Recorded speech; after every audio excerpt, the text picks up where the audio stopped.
Hello, folks. I'm Detroit Miracle. Yes, and indeed. Right now, I am here to review the trailer for the 1984 film called Oh God, You Devil.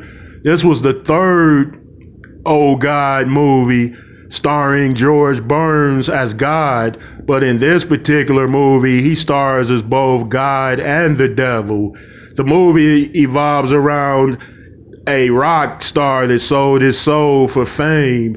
He was so desperate to become a famous musician because he wasn't a famous musician, but he still could play. And he only got like small types of gigs, such as weddings, receptions, and stuff like that. But he wasn't getting to play at huge venues and halls all over the world. So he decided to sell his soul. So George Burns came to him as the devil, but he looked like George Burns, but he wasn't dressed all wholesome and pure like Oh God does in those movies. So you could see that he was wearing red ties and certain red outfits to show this devilish distinction between him and God's style of dressing. Like, oh God, the God George Burns playing God appeared in a wholesome outfit.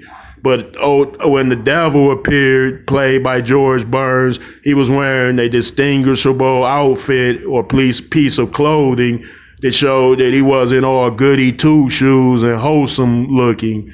So I sat down recently to watch the trailer for this movie that I believe I saw it a long time ago, but I never reviewed the trailer, and I never had saw the trailer until recently. So yeah, sometimes I would skip the trailer and go into watching the films. Okay, right. So right now I am here to review the trailer for Oh God Part 3 or Oh God You Devil. So I'm sitting down now. I'm going to replay it all before your very ears and eyes, you listeners. Okay, it starts off. It's showing the guy that sold his soul. It said he desired fame, that so he sold. He even told the devil that he would sell his soul to the devil for fame. I don't know why, because the guy characterized in the film had a good family life going. He was an unsuccessful musician, but he had a wife and kid, and she cared. But somehow he desired rock star success, fame, and fortune. But at some point in the movie, he didn't obtain that. So it's showing that the devil received this message and appeared in front of him. And he tricked him into signing a contract, though. He told him it was a temporary thing. He didn't say it was long term. So it was a loophole in it. Now they're showing the devil, characterized by George Burns, appear before the guy. He's offering him the arrangement, and it obviously he made it come true because this guy is shown to be a big rock star after signing the contract. Now God appears out of nowhere. He's coming to help the guy get out of the contract. So in this film, it's a God versus the devil theme. It comes near the end. Now, the guy that sold his soul realized what he did, and he's trying to get out of the contract. So he's now in a Vegas hotel speaking to God as shown, and he mentions the whole unfortunate situation. And he says, you look like the devil. And then God says he always wants to look like me. So he's indicating that the George Burns look is something that is much liked and desired and appreciated.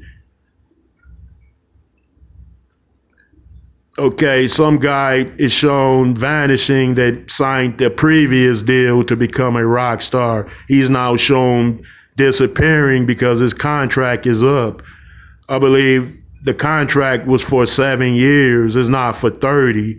So this guy signed a 7-year deal to become rich, famous, and popular. But he didn't sign like an extension. So after the 7 years is up, there goes the fame, the money, the houses, the cars, and the additional attention.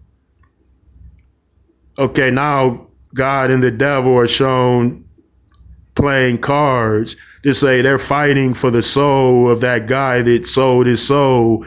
God told him that you tricked them. You don't have clear title because you told him it was under some type of temporary condition or something, but it wasn't true. So in the contract, he told him you have to be completely honest and accurate with the contracts. But he was able to, God eventually beat the devil with a card game, and he got his soul back, as shown. All right, folks, enough of the fun stuff. I don't want to spoil it for anyone who hasn't already seen this movie. So thank you, and let me know how you feel about this one.